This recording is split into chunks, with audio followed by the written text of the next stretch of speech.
एक राज भरी कहानी जहां एक खूबसूरत मेड अपनी पुरानी जिंदगी से भागकर नए रास्ते पर चलती है। कहानी की शुरुआत होती है एक ताजा सुबह के साथ। आसपास सब कुछ नॉर्मल लग रहा होता है, लेकिन हम देखते हैं कि योकोयो अपने मैसी रूम में सो रहा होता है। तभी उसके घर की डोरबेल बजती है। नींद से उठते ही योकोयो देखने जाता है कि सुबह सुबह कौन आया है यार। दरवाजा खोलता है तो एक लड़की मेड की ड्रेस में सामने खड़ी होती है। मैं काम की तलाश में यहाँ पर आई हूँ। वो काम मांगने आई होती है। योकोयो उसे अंदर बुलाता है और एक कोल्ड ड्रिंक ऑफर करते हुए कहता है, मेरे मॉम डैड घर पर नहीं है, इसलिए मेरा घर थोड़ा मैसी लग रहा होगा। फिर वो सोचता है कहीं मैंने इसे अंदर लाके गलती तो नहीं कर दी। वो डिसाइड करता है इसे थोड़ा बात करके वापस भेज देगा। योकोयो उस मेड से पूछता है, तुम अपने पहले के काम के बारे में बताओ। मेड कहती है, मैं पहले बिना फ्लाइट के ऊपर का टिकट काटने का काम करती थी अपने मास्टर के लिए, वही मास्टर जिसने मुझे यहाँ रेफर किया है। योकोयो हंसने लगता है और कहता है, तुम मजाक कर रही हो ना। पर जब मेड अपने बारे में और डिटेल शेयर करती है तो उसे रियलाइज होता है कि वो पहले सच में एक असैसिनेशन थी। ये सुन के योकोयो थोड़ा पैनिक कर जाता है और पूछता है, तुम्हारे मास्टर का मेरे साथ क्या कनेक्शन है जो तुम्हें मेरे पास भेज दिया। मेड रिश्तों के बारे में कुछ ऐसे बातें शुरू करती है। उस लेडी के पोते हो जिसके साथ मेरे बॉस के असली बेटे की वाइफ के साथ चक्कर चल रहा था। जो योकोयो को कंफ्यूज कर देती है। उसे लगता है कि रिश्तों की गहराई कितनी अनप्रेडिक्टेबल हो सकती है। डर के मारे वो मेड को बीच में ही रोक के कहता है, ठीक है मैं समझ गया, मैं एक स्ट्रेंजर ही रहूंगा। फिर उसे डर लगता है मैंने इसको इस तरह रोका, कहीं बीच में रोकने की वजह से गुस्सा न हो जाए। फिर तुरंत टॉपिक चेंज करते हुए योकोयो पूछता है, तुम्हारी स्पेशलिटी क्या है असैसिनेशन में। मेड उसे परमिशन लेकर बैकयार्ड में जाती है। फिर एक नाइफ निकालती है और बैक फ्लिप मारते हुए सामने एक पेड़ पे फेंकती है। वो नाइफ एकदम स्ट्रेट लाइन में जाके ट्री में घुस जाता है। मेड कहती है, मैं तो नॉर्मली अपने टारगेट पे ऐसे ही थ्रो नहीं करती, ये सिर्फ डिमोन्स्ट्रेशन के लिए था। योकोयो का तो ये सब देखकर बुरा हाल हो जाता है। वो सोचता है मैं ऐसे चलते फिरते धार वाली चीज को तो काम पे नहीं रख सकता। वो मेड से कहता है, मुझे माफ करो, मुझे किसी तरह से असैसिनेशन सर्विस नहीं चाहिए और ना ही मैं उन्हें जानता हूँ जिसने तुम्हें यहाँ भेजा है। मेड कहती है, ठीक है मैं समझ गई, और वापस जाने लगती है। योकोयो अब चैन की सांस लेते हुए सोचता है, अच्छा हुआ वो यहाँ से चली गई। तभी उसकी नजर नीचे गिरे एक चीज पर पड़ती है। इधर दूसरी तरफ हम देखते हैं कि मेड सोचती हुई जा रही होती है, अब मैं क्या करूँ। वो पीछे मुड़ के देखती है, शायद योकोयो उसके पीछे आ रहा हो, पर वो सिर्फ उसका वहम होता है। वो रेलवे लाइन क्रॉस कर रही होती है। तभी पीछे से योकोयो की आवाज आती है, तुम्हारी ये चीज छूट गई है। वो मेड रुकती है और देखती है योकोयो की तरफ, लेकिन तभी एक तेज स्पीड में ट्रक उसकी तरफ बढ़ने लगता है, जैसे ये उसकी जिंदगी का आखिरी पल हो। पर मेड एकदम से जंप करके योकोयो को ट्रक से बचा लेती है। वो पूछती है, तुम ठीक तो हो ना। योकोयो हाँ बोलता है और उसका शुक्रिया भी अदा करता है। मेड कहती है, ये पहली बार है जब मैंने किसी की जान ली नहीं बल्कि बचाई है। उसका दिल तेज तेज धड़क रहा होता है और वो सोचती है, मेरा दिल इतना फास्ट क्यों धड़क रहा है। योकोयो मेड को उसकी छूटी हुई चीज बेल वापस करता है और मेड थैंक्स बोल के वापस जाने लगती है। पर अब योकोयो का डिसीजन बदल चुका होता है। वो डिसाइड करता है कि मेड को सफाई के काम के लिए रख लेगा। अब मेड अपने तहखाने से टूल्स का एक पूरा सेट निकालती है और कहती है, तो बताओ किससे साफ करूं। योकोयो घबरा के कहता है, साफ करने का मतलब किसी को असैसिनेट करना नहीं है। वो मेड को बताता है कि उसे घर में जो गार्बेज पड़ा है उसे साफ करना है। मेड कहती है, ओह तो इनमें तो जरूर डेड बॉडीज होंगी, है ना। योकोयो कहता है, एक सेकंड के लिए मार धाड़ वाले थॉट से बाहर निकलो। मेड एग्री करती है और पूछती है, अगर मैं ये काम सही से कर लूं तो मुझे जॉब पे रखोगे। योकोयो हाँ कहता है और सोचता है, इसने मेरी जान बचाई है और ये बुरी इंसान भी नहीं लगती, एक चांस तो बनता ही है। और तभी सीन शिफ्ट होता है। योकोयो देखने आता है कि मेड घर का काम करने में कितनी अच्छी है, पर उसे शौक लगता है।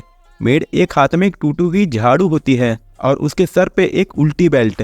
मेड योकोयो को देख के कहती है, मुझे माफ करना, मैं अभी साफ करती हूँ। लेकिन वो फिसल के गिरने वाली होती है, पर एक बैक फ्लिप मार के अपने आप को बैलेंस कर लेती है और फिर वो एम्बेरेस्ड होकर माफी मांगती है और कहती है, मुझे नहीं लगता कि मैं ये सब कर पाऊंगी। योकोयो उसके सर से बाल्टी हटा के कहता है, एक्चुअली गलती मेरी ही है, मैंने तुम्हें वो काम दिया है जो तुमने कभी किया ही नहीं है। कोई बात नहीं, हम साथ मिलके काम करते हैं, तुम मेरी मदद करो और धीरे धीरे सीख जाओगी। 1 घंटे बाद लिविंग रूम एकदम चमक रहा होता है। योकोयो मेड को थैंक्स बोलता है और उसके चेहरे पर एक छोटी सी स्माइल होती है। योकोयो मेड की हेल्प करने के बाद टाइम देखता है और सोचता है, अभी तो डिनर भी बनाना है। वो मेड से पूछता है, क्या तुम्हें कुकिंग आती है। मेड कहती है, नहीं। योकोयो हंस के बोलता है, कोई बात नहीं, मैं डिसाइड कर चुका हूँ कि क्या बनाना है, तुम तब तक जाके फ्रेश हो लो। फिर सीन शिफ्ट होता है। मेड बाथरूम में नहा रही होती है और योकोयो के बारे में सोचती है, ये बाकी मास्टर से कितना अलग है। दूसरी तरफ यूकोयो अपने आप से बोलता है, मैं एक second year high school student हूँ जो अपने मॉम डैड से अलग रहता है। मेरे घर पे एक मेड आई थी जो एक असैसिन थी,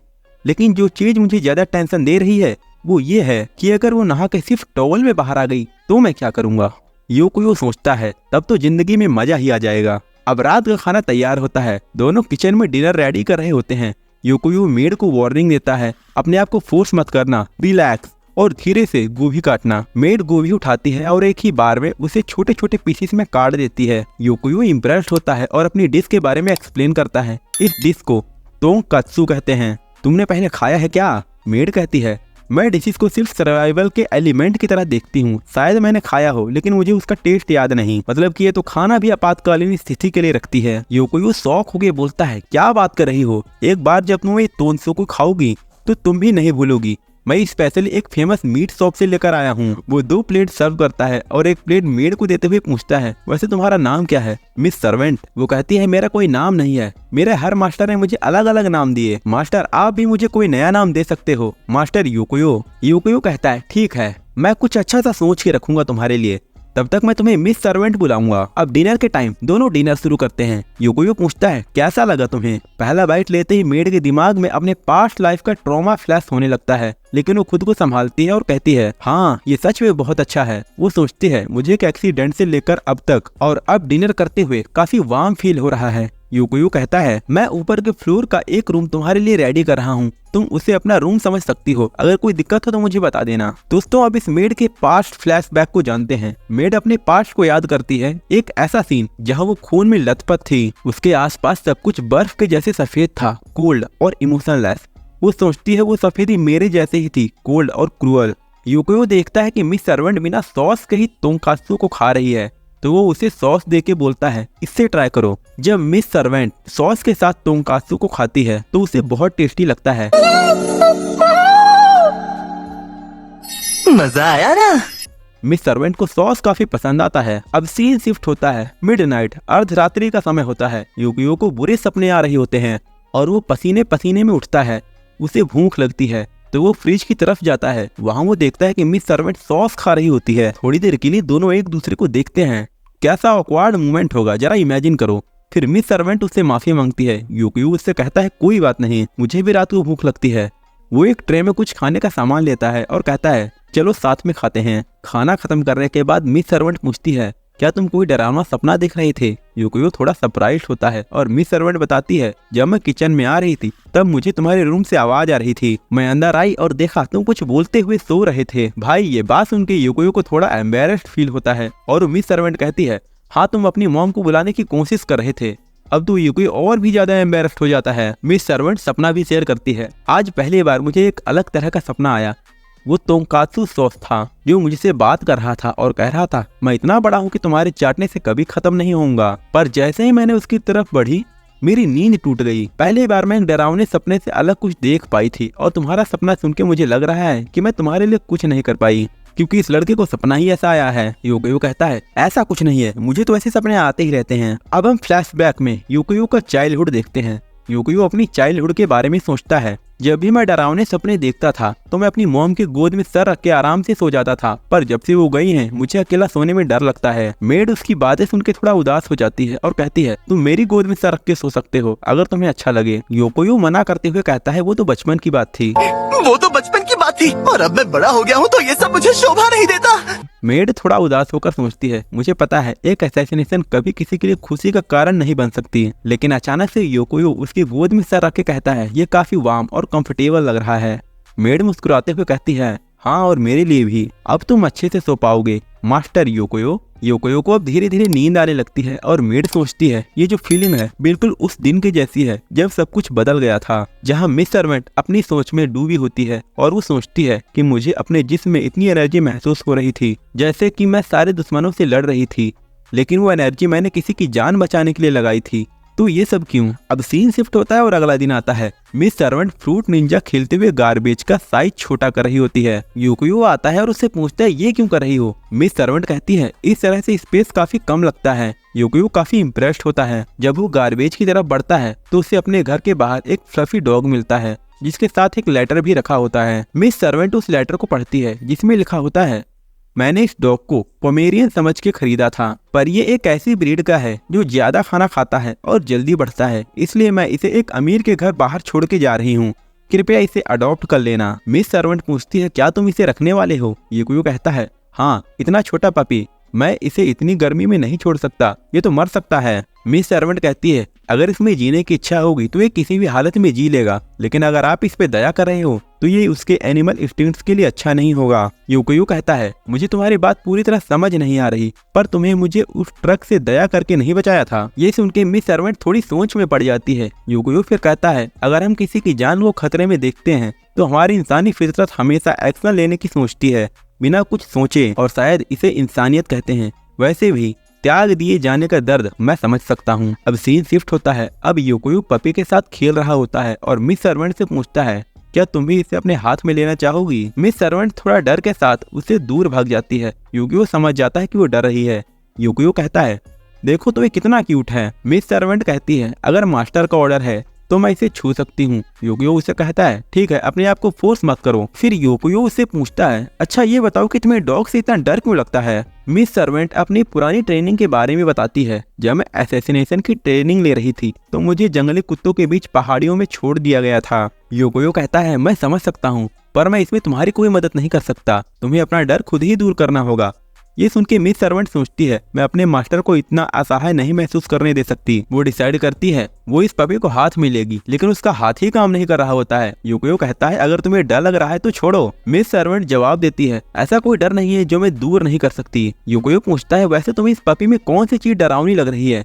मिस सर्वेंट उसके दांतों, नाखून और डरावनी नजर की तरफ पॉइंट करती है। यूकोयो हंसकर कहता है, ये तुम्हें इससे डर लग रहा है? ये सब तुम्हें इस तरह दिख रहा है? मुझे तो ये एक मूंछ केक की तरह लग रहा है। तभी पपी मिस सर्वेंट की उंगली को अपने मुंह में ले लेता है। मिस सर्वेंट काफी डर के उठती है और सोचती है, आज तो मैं पक्का इस पपी को तंदूर में डाल के हॉट डॉग बना दूंगी। पर यूकोयो उसे जल्दी से हटा लेता है और पपी अब यूकोयो की उंगली को भी मुंह में ले लेता है। यूकोयो देख रहा होता है कि पपी के दांत आ रहे हैं। ये दोनों पपी को लेकर एनिमल हॉस्पिटल जाते हैं, जहाँ यूकोयो उसे इंजेक्शन लगवाता है और मिस सर्वेंट उसके लिए चीजें खरीद रही होती है। यूकोयो जब पपी को लेकर वापस आता है तो मिस सर्वेंट से कहता है, देखो हम तुम्हारे लिए चीजें लेकर आए हैं। घर के रास्ते में यूकोयो मिस सर्वेंट का थैंक यू करता है, शुक्रिया तुम्हारे साथ आने के लिए। मिस सर्वेंट वहाँ रुककर कहती है, मास्टर आप मेरे सभी मास्टर से अलग हो। मैं ऐसे इन्वायरमेंट में काम करती थी जहाँ काम खत्म होने का दूसरा मौका भी नहीं मिलता था, लेकिन यहाँ आपके साथ मैं कोई भी काम एक बार में सही से नहीं कर पाती हूँ, फिर भी आप मुझे भरोसा दे रहे हो। ऐसा नहीं था कि मैं जहाँ थी वहाँ मुश्किलें नहीं थी, वो एक डांसिंग चेयर गेम की तरह था, लेकिन जहाँ भी जाती थी बस एक ही काम करना पड़ता था और वो सब कुछ ऐसा लगता था जो किसी काम का ही न हो। काश मैं आपसे इस पपी की तरह मिलती जो ये समझता कि दुनिया में बस अच्छे लोग ही होते हैं। शायद मैं वो बन पाती जो आपको चाहिए, तो मुझे नहीं लगता कि मैं आपके किसी काम की नहीं हूँ। ये सुन के यूकोयो कहता है, लगता है तुम पुरानी बातों को छोड़कर एक नॉर्मल लाइफ जीना चाहती हो। मिस सर्वेंट थोड़ा सोच कर कहती है, नॉर्मल लाइफ? ऐसा जो मैंने कभी सोचा भी नहीं था। यूकोयो उसे सनसेट देखने को कहता है। मिस सर्वेंट सोचती है, तो क्या इस तरह से मैं इस दुनिया को और अच्छी तरीके से समझ सकती हूँ? यूकोयो फिर उससे कहता है, तुम्हें पता है जब मैं तुमसे पहली बार मिला था तो मैं काफी डर गया था। मिस सर्वेंट कहती है, मैं जानती हूँ कि मैं एक नॉर्मल डॉग नहीं हूँ। फिर उस पपी का पेट गुड़गुड़ करने लगता है और वो सोचती है, अच्छा तो इसलिए भूख भी लगी है। वो डॉग फूड में से कुछ निकाल के उसे देती है।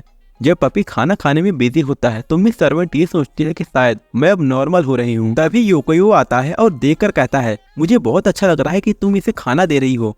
फिर वो पपी को भी प्यार से सहलाने लगता है और कहता है, तुम सच में मोची केक की तरह हो, इसलिए तुम्हारा नाम आज से मोचीतर है। यूकोयो फिर मिस सर्वेंट को गोभी काटने और आगे मोचीतर को खाना खिलाने के लिए थैंक्स करता है। वो एक स्टेप आगे बढ़ के कहता है, तुम एक अच्छी मेड बनने के रास्ते पर हो। ये सुन के मिस सर्वेंट को बहुत अच्छा लगता है। पपी भी यूकोयो के साथ खेलना चाहता था, लेकिन यूकोयो उससे कहता है, बाद में, अभी मुझे डिनर बनाना है। मिस सर्वेंट कहती है, मैं इस पपी का ख्याल रखती हूँ क्योंकि मुझे नॉर्मल बनना है जैसा आपने कहा। यूकोयो कहता है, ठीक है, मुझे तुम पर भरोसा है। मिस सर्वेंट पपी को प्यार से सहलाने लगती है और फिर उसे अपनी गोदी में ले लेती है।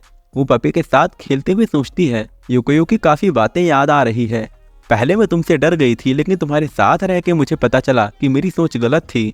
प्रेजेंट में मिस सर्वेंट कहती है, अब मुझे समझ आया कि मैं इतना डर गई थी। सीन शिफ्ट होता है जहाँ डिनर मिस सर्वेंट को काफी पसंद आता है, पर जब यूकोयो उसे और बनाने के लिए पूछता है तो वो मना कर देती है। यूकियो कहता है अगर तुम्हें कोई चीज पसंद आए तो इसके लिए रिक्वेस्ट करना भी एक नॉर्मल थिंग है। ये सुन के मिस सर्वेंट कहती है ठीक है, तो मैं इसके साथ साथ अपने लिए एक नाम भी रिक्वेस्ट करती हूँ। यूकियो उससे पूछता है तुम्हारा बर्थडे कब आता है। मिस सर्वेंट कहती है डेट तो याद नहीं है पर विंटर के टाइम पर। यूकियो उसका नाम यूकी रखता है जो कि स्नो का मतलब होता है। ये सुन के मिस सर्वेंट को अपने पुराने मास्टर की बात याद आती है जब उन्होंने कहा था कि तुम एक कोल्ड ब्लडेड किलर हो, इसलिए तुम्हारा नाम होगा जू, जो कि स्नो का मतलब होता है। यूकियो बोलता है मुझे स्नो काफी पसंद है क्योंकि वो काफी खूबसूरत दिखते हैं और स्नोफॉल भी। ये सुन के मिस सर्वेंट को अपनी पास्ट मेमोरी ट्रिगर होने लगती है। आगे यूकियो कहता है मैंने कहीं सुना था कि स्नो एक्चुअली गर्म होती है। ये सुन के मिस सर्वेंट काफी हैरान होती है। यूकियो कहता है हाँ, क्योंकि जब स्नो ग्राउंड पे गिरी थी तो वो नीचे की सरफेस को गर्म रखती है जिससे उसके नीचे के जीव और पौधे प्रोटेक्ट रहते हैं। ये सुन के मिस सर्वेंट के दिमाग में अब तक के सारे सवाल आ जाते हैं। वो सोचती है एक कोल्ड ब्लडेड किलर होने के बाद भी उस दिन मेरी बॉडी पूरी एनर्जी के साथ किसी की लाइफ क्यों बचाई, क्यों ये जिंदगी मुझे ज्यादा वार्म फीलिंग कराती है और क्यों ये पर्सन की बातें मेरे दिल को छू रही हैं। वो यूकियो को थैंक्स कहकर कहती है तुमने मेरा नाम दिया इसके लिए शुक्रिया। यूकियो उसकी स्माइल देखकर सोचता है हाँ अब ये नॉर्मल लड़कियों जैसी स्माइल कर रही है। सीन शिफ्ट होता है और कुछ दिन बाद जहाँ यूकी मोची के साथ खेल रही होती है तब यूकियो उसे आवाज देकर एक रिक्वेस्ट करता है क्या तुम मेरे कान छेड़ दोगी, मतलब छेद दोगी। यूकी हाँ करती है पर जैसे ही वो उसके कान के पास जाती है वो अपना हाथ पीछे खींचकर कहती है मैं ऐसा नहीं कर सकती। यूकियो कहता है पर क्यों, लोगों को छेड़ना तो तुम्हारा काम था ना, और यहाँ तो बस एक कान की बात है। तब बेल रिंग होती है और यूकी डोर खोलती है जहाँ एक लड़की रहती है। बड़े भाई अपने डॉगी को दिखाओ मुझे जल्दी। यूकी उससे पूछती है क्या तुम मास्टर यूकियो की छोटी बहन हो। लड़की रिको कहती है हाँ, पर तुम कौन हो। रिको अंदर आकर देखती है और देखती है कि घर पूरी तरह से चमक रहा होता है। रिको यूकियो की गाल को खींचती है और कहती है तुमने मुझे क्यों नहीं बताया कि तुम्हें खूबसूरत मेड रखी है। यूकियो जवाब देता है इससे मॉम को परेशानी होती ना। रिको पूछती है और डैड। यूकियो कहता है उन्होंने तो मंजूरी दे दी है। फिर रिको को पागलपन का दौरा पड़ता है। यूकी जो अब तक चुप थी पूछती है पर तुम दोनों अलग क्यों रहते हो। यूकियो उससे जवाब देने की जगह अपनी चाल छुपाते हुए कहता है यह कितनी खूबसूरत और क्यूट है। रिको ये सुनकर थोड़ा हैरान होती है और फिर यूकी को बोलती है ये कोई बहाना नहीं है। रिको अपने आप को यूकी से इंट्रोड्यूस कराती है और यूकी भी अपना नाम बताती है। फिर यूकी कहती है ये नाम मुझे यूकियो मास्टर ने दिया है। ये सुनकर रिको थोड़ी हैरान हो जाती है। फिर यूकी बताती है कि मैं पहले एक असैसिनेशन का जॉब करती थी। रिको घबरा के पूछती है ये सच कह रही है। यूकियो कहता है हाँ, तुम्हें इससे मिलना है तो अच्छे से मिलो। रिको और भी ज्यादा एक्साइटेड हो जाती है और उसका ऑटोग्राफ मांगती है। यूकी थोड़ा सा ऑटोग्राफ देती है जो ढंग से समझ नहीं आ रहा होता। यूकी बताता है कि उसने असैसिनेशन का जॉब करते हुए 12 इंटरनेशनल लैंग्वेज ही सीखी थी, लेकिन उसने कभी कैलिग्राफी की जरूरत नहीं पड़ी थी जो कि अच्छी हैंडराइटिंग का मतलब होता है। फिर यूकी से पूछा जाता है क्या तुम मेरे स्कूल प्रोजेक्ट में मदद करोगी। यूकियो हैरान होकर कहता है क्या सच में। यूकी कहती है हाँ, क्या तुम्हें कोई प्रॉब्लम है। यूकियो बोलता है अगर यूकी को कोई प्रॉब्लम नहीं तो मुझे भी कोई प्रॉब्लम नहीं होगी, लेकिन तुम अपने प्रोजेक्ट के लिए ये स्टोरी नहीं लिख सकते। रिको कहती है हाँ, मैं स्टोरी को अपोजिट कर दूंगी, एक खूबसूरत मेड जो असैसिनेशन की तरह दिखती थी। रिको फिर यूकी को अपने बैकयार्ड में ले आती है जहाँ वो अपनी असैसिनेशन स्किल्स दिखाती है। यूकी अपने सर पर एप्पल रखती है और एक फ्लिप करते हुए अपने नाइफ से उसे टारगेट करती है। रिको काफी एक्साइटेड होती है, लेकिन यूकियो थोड़ा घबराया हुआ होता है। सोच रहा था कहीं भूल चूक में किसी को चोट ना लग जाए। फिर रिको पूछती है तुम्हारे पास कितने नाइफ्स हैं और तुम इसे कहाँ रखती हो। यूकी कहती है कि उसके पास 5 और नाइफ्स हैं और वो अपने वेपन्स का बेसमेंट दिखाने लगती है। यूकियो कहता है फौरन इसे ढक दो। अब सीन शिफ्ट होता है, हम देखते हैं यूकी का पेट गुड़गुड़ कर रहा होता है और रिको उस पर भी सवाल बना देता है तुम्हारा फेवरेट डिश क्या है। यूकी कहती है मेरा जो फेवरेट है वो कोई डिश नहीं है, हाँ सर्वेंट को तो सॉस पसंद है। मजा आया ना। ये सुन के रिको और भी ज्यादा क्यूरियस हो जाती है और पूरे कन्वर्सेशन का मजा लेने लगती है। फिर यूकी रिको को गोभी काटने का तरीका दिखाती है और सीन शिफ्ट होता है रेस्टोरेंट में जहां घर में खाने के लिए सिर्फ गोभी थी। वहां रिको की नजर समर फेस्टिवल की पोस्टर्स पर जाती है और वो खुशी से चलो चलते हैं कह देती है। यूकी से कहता है वहाँ हम तुम्हारे फेवरेट टोंकात्सु सॉस भी ले आएंगे। ये सुनते ही यूकी के मुंह में पानी आ जाता है। नेक्स्ट सीन में फेस्टिवल में रिको यूकी को खींच के एक शूटिंग गेम में ले जाती है, ये सोचकर कि असैसिनेशन स्किल्स का फायदा उठा जाए। यूकी टारगेट पर निशान लगाती है पर वो मिस हो जाता है। उसने गन ट्रेनिंग नहीं की पर वो फिश कैचिंग में रोला जमा देती है। रिको उसे और सिखाने के लिए कहती है और दुकान वाला कह देता है हाँ अगले मेले तक तो तुम सब सीख जाओगी। उसके बाद वो सब टोंकात्सु सॉस लेने जाते हैं और यूकी जैसे ही वो टेस्ट करती है समझो अलग ही दुनिया में खो जाती है। फिर वो कुकीज खाना शुरू कर देती है और वो सारी कुकीज खत्म कर देती है। दुकान वाला यूकी को देखकर इतना इम्प्रेस्ड होता है कि वो बाय 1 गेट 1 फ्री ऑफर दे देता है। फिर रिको सोचती है कि कुछ ड्रिंक्स लेने जाएं, पर यूकी उसे मना कर देता है। रिको कहता है मैं तुरंत आई, बस यहीं रहना। वो दोनों साइड में बैठकर बात करते हैं और यूकी से पूछते हैं कि उसका पहले का फेस्टिवल का एक्सपीरियंस कैसा था। यूकी याद करती है कि पिछले फेस्टिवल में वो किस गेम को खत्म करने के बाद घर आई थी। योकोयो ये सुनकर कुछ पूछना चाहता था पर फिर फायरवर्क शुरू हो जाते हैं। यूकी, योकोयो और रिको सब मिलकर फायरवर्क्स देखते हैं। उसके बाद सब लोग घर जा रहे होते हैं और रिको कहती है आज तुमने बहुत ज्यादा टोंकात्सु सॉस खाए हैं। तभी अचानक चोर चोर की आवाज आती है और कोई चोर अपनी बाइक पर चुपके से उनके पास से गुजरता है। यूकी अपने मास्टर की कुछ बातें याद करती है और फिर टोंकात्सु सॉस देखकर कहती है बेचारा चोर। रिको अपने सामने लाइव एक्शन मूवी देखते हुए खुशी से एंजॉय कर रही होती है। ऐसे सब मिलकर अपने दिन का मजा लेते हैं और एक नए दिन की शुरुआत के लिए तैयार होते हैं। फिर यूकी और रिको दोनों चोर का पीछा करते हैं लेकिन वो काफी दूर भाग जाता है। रिको यूकी से शॉर्टकट लेने के लिए कहती है। वहीं यूकी ने चोर को देख लिया था और अपना नाइफ उस पर फेंका जो डायरेक्टली उसके टायर पे जाके लगता है और वो वहीं गिर जाता है। यूकी उसकी तरफ नाइफ लेकर बढ़ती है लेकिन यूकी उसे रोककर कहता है उसे ज्यादा मारना मत, बस 2-4 चिमटी मार के छोड़ देना। यूकी फिर हेलमेट पर मार देती है और कहती है बच गया, तेरी किस्मत अच्छी थी। अब यूकी को भी और तेज भूख लगने लगती है और यूकी कहता है चलो और ज्यादा टोंकात्सु सॉस लेने चलते हैं। सब घर की तरफ निकलते हैं।